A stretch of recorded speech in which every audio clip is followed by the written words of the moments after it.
All right, welcome back to Agency Journey. This is your host, Gray McKenzie from Zen Pilot. And this week I've got the pleasure of bringing on Ali Schwanke from Simple Strat. Ali's known for a number of things in the HubSpot ecosystem. And you've got an awesome story, Ali, so I'm excited to dig into it today. Welcome to the podcast. Yeah, thanks. This is awesome to talk to you because actually, I think I first was introduced to you through the podcast multiple years ago. So excited to be here. Yeah, that's awesome. Let's start with Simple Strat. Tell us a little bit about the agency. Who do you help? How do you serve them? Yeah, the best way for us to encompass that is think about yourself as a business owner or maybe even a marketer that wants to do more with less. And HubSpot is a tool in order to do that. We actually found ourselves creating content around it. And that's kind of how we found our expertise and we found our niche down. But what that means today is if you are looking to get more out of a sales marketing automation platform and you want to use HubSpot, we are the experts on that. And we work with agencies, we work with people that are in marketing departments, we work with founders across multiple industries and nationwide. Yeah. Did the business start around HubSpot, or what's the origin story? Yeah, so it's funny that there's multiple parts of our journey that I think is any business owner or agency founder has said, this is going to be the thing. And often the thing that you think is going to be the thing, never. It's like some random thing in the corner. And that's kind of how we started. When I first started the agency, I sat down at my kitchen table and I kind of had this manifesto. I typed out all the things I believed to be true about marketing. And I remember taking it to my husband and kind of printing it off. He's not a marketer. He now works in sales, but he didn't at the time. And I had presented it to him and I thought it was wonderful. And he was like, you get the spouse that's like, good job, honey. And you were just like, this is my heart. I poured it out. It's here on this paper. And ultimately what I, kind of centered around was strategy. I saw a lot of people jumping into tactics and trying to find the silver bullet. And that hasn't gone away. Actually, it's probably getting worse. But I wanted to be a strategy firm. And at that time, we needed to kind of attach ourselves as credibility in the marketplace. And HubSpot partnership was a way to do that. And we quickly learned that HubSpot partnership means you pay a bunch of money to get a badge and you're just like everybody else. So our expertise actually came from creating content around HubSpot, which meant we had to stay on top of it. We then visibly looked like we knew what we were doing better. And it's actually just catapulted us to the front and center. And we decided to stop doing anything else that's not HubSpot. Yeah. When did you make that decision?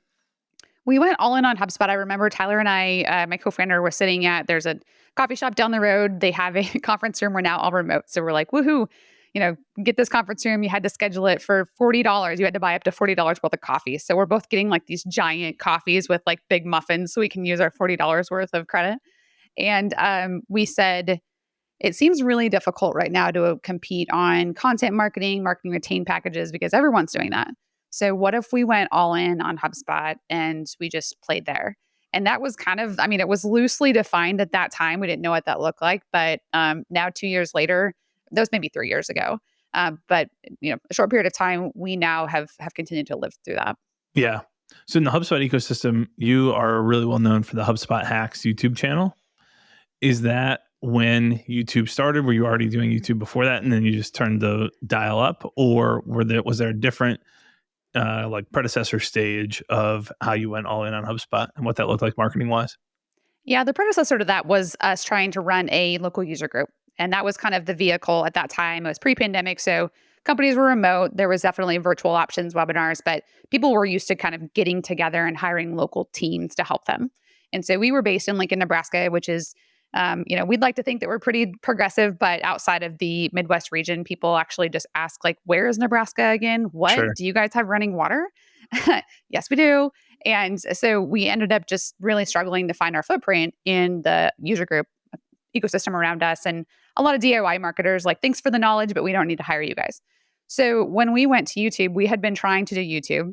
My advice for anybody looking to emulate a content creator is go back as far as you can to try and find the stuff they first did. And if you find the stuff that we first did, our tags on YouTube, Gray, were like Midwest. Yep. Right. And marketing. I've been there. Woohoo. Good job, YouTube strategy. So when we first started on YouTube, we were doing videos about just generic marketing stuff. And the one client we had that was not HubSpot, they were a software company. We said, what if you would create tutorials to let her learn how to use your product? The product was complicated. And they said, interesting, but we're going to go in a different direction. So we said, well, what if I'm kind of a person that wants to prove things to people. I'm like, seriously, listen to me. Right. And so Tyler and I both put together a concept of just recording Loom videos and optimizing for better search on what people were saying online and how they searched. it was a big point in time where everyone was actually searching for things that are like how to do X in the words of the customer, not this superfluous jargon stuff. So we did that with Loom videos and we started to see traction. And then we decided to double down and actually make it a separate channel, invest in production and process. And it took 6 months until it got us off the ground. And then once we started being known as the quote unquote HubSpot people, we'd been the HubSpot people locally for 2 years. Suddenly we release a video a week and everyone's like, whoa, where have you been? And Right. so it was just kind of a good learning experience. Yeah. What are you using today to do that same kind of like keyword research or planning out what topics you're going to create content on? Yeah, we have a couple things that I think one of the things that helps us with our content calendar is we look at YouTube for a couple of different reasons. One is definitely search traffic. Two is efficiency of us helping our clients, period. So if our clients, let's say, so Will on our team brought a topic up a while ago that he says, every consultation I do these things called like the 5 things you should do to set up your HubSpot portal. He's like, we go over them on the call. I send them the recording of the call, but it really should just be a 5-minute video. So we shot that video, optimized it the best we could for search, but the primary use case of that is after every single initial consultation, they get that video. Yep. So we're kind of dual purposing it. But we're using TubeBuddy to do some keyword research there. We have an Airtable that anytime someone asks us, do you have a video about this? We've now been talking to HubSpot reps, like, what do you wish you could send to your clients? So we're trying to tap into we call it the mothership. And then ultimately, like we're seeing what people are commenting on as far as comments on YouTube. And then anything that our competition's ranking on that we don't have a good video for, we put that in there as well. Yeah. Wait, so were you saying the Airtable you make public or a version of that public to HubSpot team members or no? We don't at the moment. No. Okay. We do have an intake form that we can have people fill out if they want to request a topic. Yeah. Do you know, is anybody doing that right now? As a, everyone's trying to get the ears of more HubSpot reps and be the go-to resource for their direct sellers. Are you aware of anybody who's done that, where they've created the resource like, hey, when you have this question, because I could see giving them the Airtable and say, hey, just type in whatever the question is. Here's the answer, and it all links conveniently to our own stuff, primarily. Yeah. I haven't seen anyone do that. I haven't seen anyone do that. I've seen another agency put together a how we help HubSpot reps. Yeah. Which that's pretty smart. I do think. But yeah, what we found out was there was a lot of turnover with HubSpot reps during COVID. Sure. And so even any relationships we'd built before kind of had to start over, and at least like a lot of agencies that turn over too. So people had to kind of refigure out like who to work with and why to work with them. And so HubSpot Hacks has helped keep us top of mind for that too. Yeah, that makes sense. You were telling me a little bit about some, I think there's a mindset shift and kind of, separate, like, hey, what's the long-term plan for the agency? We talked about some of your mindset shift, and what did you mean by talking about like, hey, are we building a product company or a services company? Yeah, when I started the company, I had that manifesto, and I think as a marketer turned agency owner, I have long seen myself as a very good marketer. I'm a very good marketer. I'm a very good communicator. I'm a good content creator. And that's my lane. And I know how to drive in that lane very, very well. And so, especially when you have skills like that and you don't come from I was not in a CMO of a giant company with a giant team, like I'm not opposed to getting my hands dirty. That also comes with the risk of any time something like breaks down or something, I jump in and I do things. Right. So when you look at how to grow a company, a lot of times if you Google this and you read on Entrepreneur or McKinsey or even, First Round Review, you come up with ideas that are based on product companies or e-commerce or retail or manufacturing, whatever. We're selling to hours and we're selling trust and we're selling, intangibles. And when I realized that we're a service company, I had to take a step back. And this has been a challenge for me to say, how do I become the best president, owner of a services business versus the best marketer anybody knows? And I'm still working on that. What are the types of things that you're doing with that different mindset, communities you're in, like training or programs that you've gone through? Like what types of things has that led you to already? Yeah, this podcast has been an excellent resource for that. Systems and processes, that's kind of the name of the game. As we were talking about before we started recording, I run my house like that. I run my house so that my house hopefully doesn't need me when I'm not here. My kids have lists, my dogs have schedules. Even like the bills and everything just runs on clockwork. But when I look at the agency structure, for me, it's how do I help now level up team members? And so instead of looking at how do I solve the problem, it's how do I teach them how to solve the problem? And even our HubSpot hacks, we have a YouTube template that is used. We have an editing team. We have a process. We have a how you record it. We have all these pieces now that if I were to step out, hopefully for 6 months, that can continue without me. And that's, I think sometimes your ego takes a hit there because it's like, oh, they don't need me anymore. Yeah. But that's actually the best place to be because my energy should be spent on innovation and ideas and making sure that we're hitting our metrics, which it shouldn't require me to jump in and try to save everything all the time, which I've worked for people. I think I've worked for people that do that too. Yeah. So it's just a bad place to be. That makes sense. I just a little bit ago, I was talking with Carl Sakis, Oh yeah. who wrote Work Less, Earn More. And he's got these, what does he call this? The 4 stages of day-to-day involvement. Yeah. And so if you picture like a fuel gauge, I realize most people will not be on YouTube, will not see this. But his 4 stages are, hey, you go from being mandatory to necessary to needed to optional. Mm-hmm. And there's definitely a lot of our identity that gets wrapped up in stuff. And, I think that like, how do I go from being necessary to needed is like his distinction that I hadn't thought about before reading that book, but I really like that. Necessary is like, you have to be there for it. Needed is like, hey, you're needed at some point in time for some things. And also in any business, like you'll be at different stages at different points in times. Hey, in the sales process, I'm mandatory right now, but Mm-hmm. in delivering to the client, I'm optional, or I'm necessary here and I'm needed there. So yeah, I think that is deeply tied to our identity. I think one thing that you said there is like going from how do I jump in and solve it to how do I teach other people to jump in and solve it. And I think there's another level that's like, how do I spend my time recruiting and finding the people who know how to solve it, without me having to teach, like they're farther along in a specific area than I am, and figuring out like when is the right application of all 3 of those. It's definitely a challenge, but a cool learning opportunity. Yeah, I think some of that also comes with we just went through a change in our family. My older son went to college. And so because my personal life was going through this, like, you're needed, but not really anymore. They still he still calls and there's a TikTok that is a picture or it's a video of a guy calling his mom and the phone just rings and rings and rings and rings. And it says POV when you're trying to figure out if you're doing this adulting thing right. And, your mom doesn't answer because you're trying to basically check all the time. But I do think that one of the things that's hard for leaders to do is to watch their team fail because it's inherently also our failure and we don't like that feeling. And so when you have to, especially in a world where everyone's kind of padded and we all we talk about fail fast and fail this and fail that, but it's actually hard and it sucks to fail. It really does.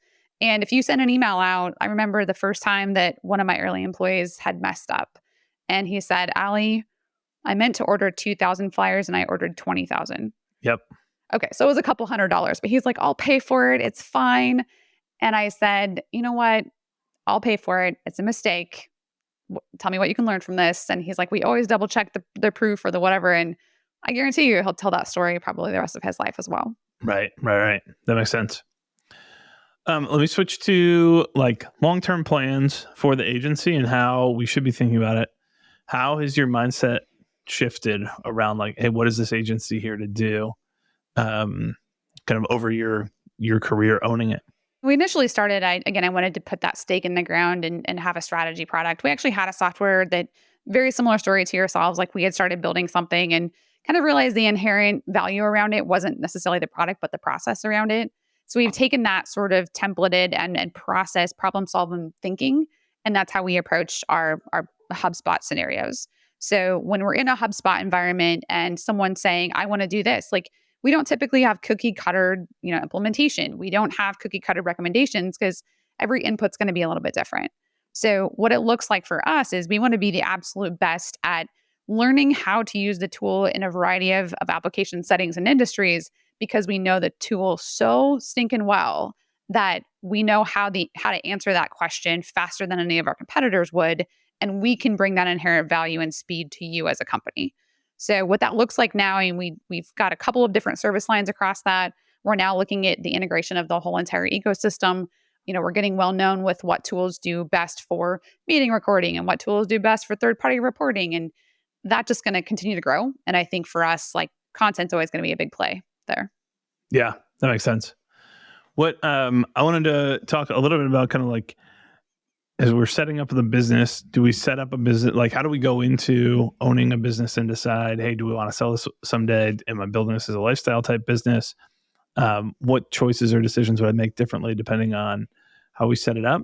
Well, the simplest answer or simplest question is like, where do you want to take Simple Strat? What's your long-term goal? Yeah, ultimately, if you would have asked me this when I first started the company, I mean, I think anybody thinks that like, oh, we're going to do this and I could work on this forever. It's so fun. And then you kind of wake up one day and go, okay, I don't know if I want to do this forever. What do I want to do? So, we do talk a lot about saleable value and the ability for us to have options.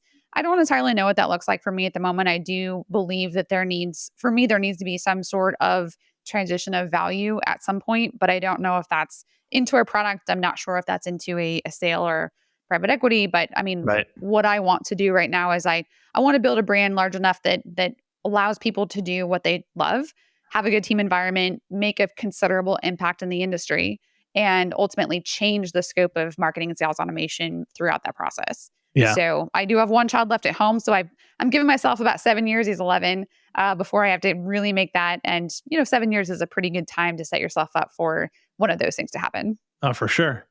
I think it's helpful, regardless of what your ambition is. I think it's really helpful to build like you would sell it. Hmm. Agree. I don't think that like any private equity firm that comes in and buys an agency, the playbook is like step 1, hire a salesperson. Step 2, hire another salesperson. Step 3, hire another salesperson. Yeah.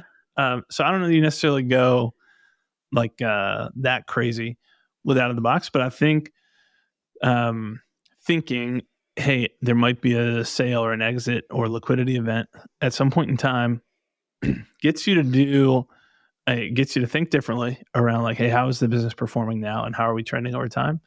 It also gets you to do things like, take your legal compliance really seriously and build out Hmm. a data room and have your stuff uploaded. And that really has simplified.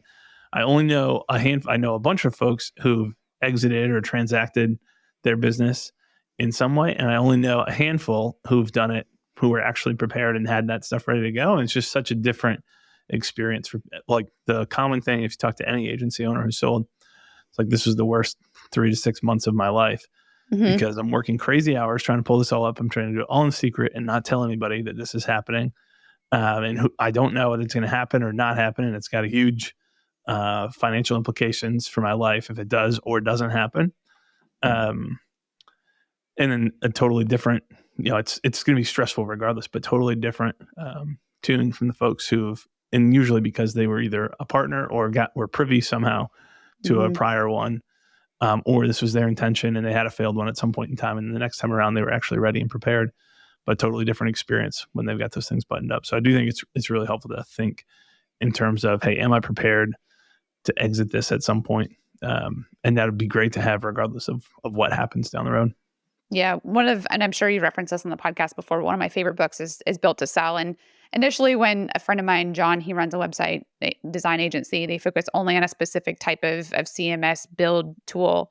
And we used to have a mastermind. And when we'd meet in our mastermind, we always had a bet with the other group members of how many times he would mention the book in Yep. every single mastermind. So I finally listened to it because the books that are fables, I struggle to read them because I can't underline and take notes. But if they're Yep. fables, I'll listen to them on Audible. So I listened to the book twice. And every single time I come back to that part in the book where he says, I'm ready to give up. I'm done. This must have some sort of value. And he goes to his friend and his friend says it really doesn't. And that's, I think, trying to look ahead and learn from other people's mistakes of you think you have sweat equity worth something, but Right. it's only worth it to you. Yeah. So what am I building that's worth something to somebody else? And that does reframe your thinking quite a bit. That's such a good point. Yeah, your level of sacrifice has nothing to do with the value of the business. Exactly. Like it feels like, no, I've put so much into it, and it's like that has no that doesn't mean anything to somebody buying the business. What you put into it, what matters is like what's the state of the business today, and where are you?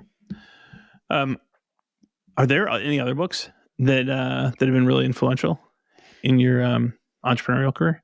Yeah, as far as the shift from selling, well, I would say the shift in realizing that we are, again, a services business.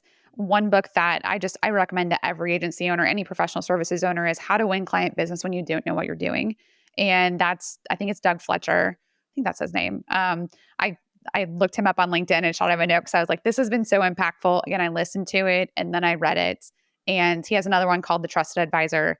And I think so much of understanding how people buy professional services is so important, because it's not, yes, we're getting leads from YouTube, but they are going there to learn something, and they're developing a relationship with us on that YouTube channel because our faces are there, our personalities are there. People will ask us, do you follow a script? And we're like, not really. Like, if you watch them, you'll see that we screw up, and it's real and genuine. And I think that that book alone has changed a lot of my perspective on how we look at things like trust factors. Like, awards don't matter to me, but they hold a little bit of prestige in the client's mind.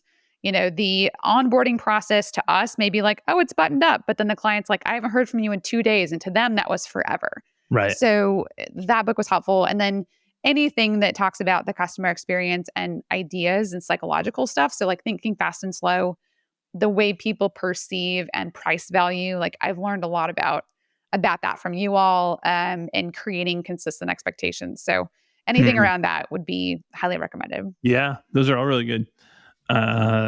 Thinking Fast and Slow is a really good book, but I feel like some of those books, and that one sticks out to me in the same realm, like a little bit dense. The first, like, trying to get. Oh my gosh! Well, it's like I'm on video. I'm showing this giant. It's huge. Right. I'm a big fan of. I'm very frugal. Let's not use the word cheap. I'm smart with my money. Let's put it that way. There we go. But I use the library app to read a lot of books that I know. Like, if I sometimes read them there or look at them enough to know if I want to buy it. Right. Yep. And the library app often has these pretty terrible reviews of business books. And so I checked out the one that was like, I think it was like Rockefeller Habits. And it was great because you just got the habits. You didn't get all this superfluous other stuff. Right. Thinking Fast and Slow has a couple of those that I would recommend maybe reading instead. Yeah. Yeah, that's great. Psycho-Cybernetics is kind of like along the same, some of the same lines as well. Like same thing with like, I love any of the psychological perspective from like Huberman Labs on how to make myself more effective. But man, I don't have 60 minutes to talk about a bunch of stuff. Tell me the 3 things I should do every morning, and like, let me go. We need the hacks channel for that. Yeah. Yeah. That's awesome. I ask everybody this question. What's your number one tip for other agency operators? My number one tip for other agency owners would be decide what type of leader you're going to be and understand what that means for your team. And the reason I say that is I think especially if you don't come into agency ownership necessarily as like, I went to school for leadership and entrepreneurship and all those things, you come, like the E-Myth, I guess, is another one. You come as a technician, you come with this understanding that everybody knows your skills in as much as you do. And really, when you realize there's different types of leaders, there's technical leaders, there's more charismatic leaders, there's going to be people who have a lot of capital, so they're able to use a network. For myself, I realized that I am a very idea and people-driven person. And what that means for my team is sometimes I overwhelm them, and I need to understand how to ideate without spoiling the rhythm of our company. So I've been privy to that thanks to some insights from my business partner and a coach. But figure out what kind of leader you're going to be, and then make sure you're getting coaching or insight or some sort of assistance to help you become that person. Yeah. I think that's awesome. So let me say that back to you, though. I think you said decide what type of leader you want to be. And then you named some different types of leaders and told us what type of leader you think you are kind of naturally. Is that in line, like, is what you described in line with who you want to be? Or what type of, like, do you have a clear picture in your mind of here's the leader I want to be?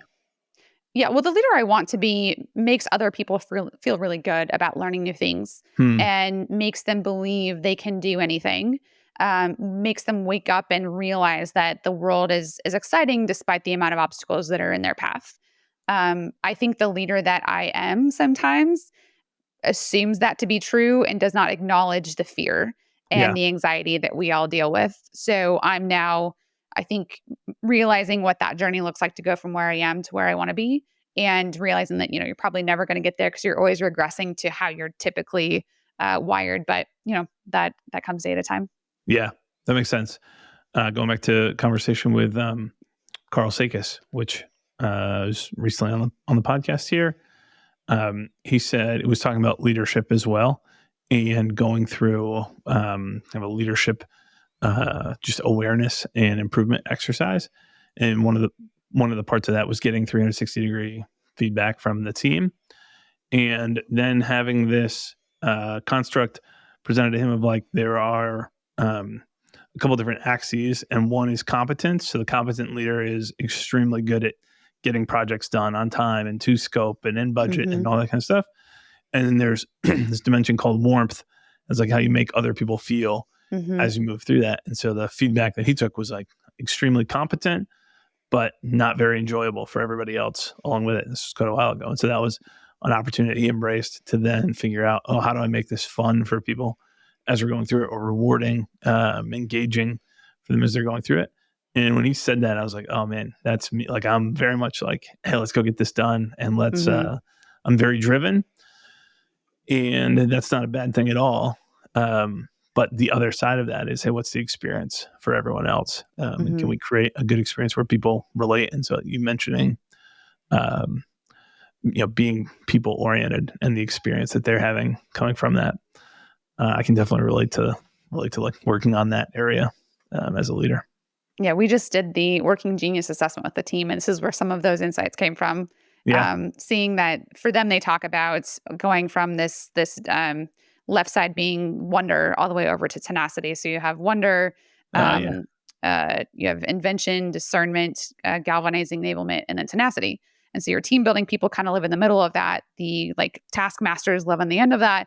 And then the ones that are like, let's try things differently, live on the way far left. And so you do need a healthy team to have all of those qualities. But if you don't understand that about other people, like my husband is 100% a tenacity person when he knows what's expected of him. When he doesn't know what's expected of him, he's like, what? Am I supposed to be doing something? What are you talking about? I don't have a list. So that's like, it's great to know that and be able to lean into that and not just assume someone's not like you, right? Yeah, right. That's awesome. Well, this has been great. Allie, thanks for making time to come on and share with us today. Give us a couple of the best places for folks to follow, connect, check out HubSpot Hacks. Where should we point people? Sure. Yeah. If you happen to use HubSpot or looking at that, the HubSpot Hacks channel on YouTube for us is one of the best places to go. We have about 130 videos there. You can just go youtube.com/HubSpot Hacks and you'll find us. If you visit our website, simplestrat.com, we've got resources there. We've got links to videos. We've got lots and lots of blogs, like why your HubSpot's broken, how to fix it. We've got like how to do reporting correctly. So definitely check that out. And then I'm pretty active on LinkedIn. If you follow me there, I tend to put out quite a bit of content as well. That's awesome. Allie, thanks for coming on Agency Journey today. This has been great. Yeah, thanks for the invite.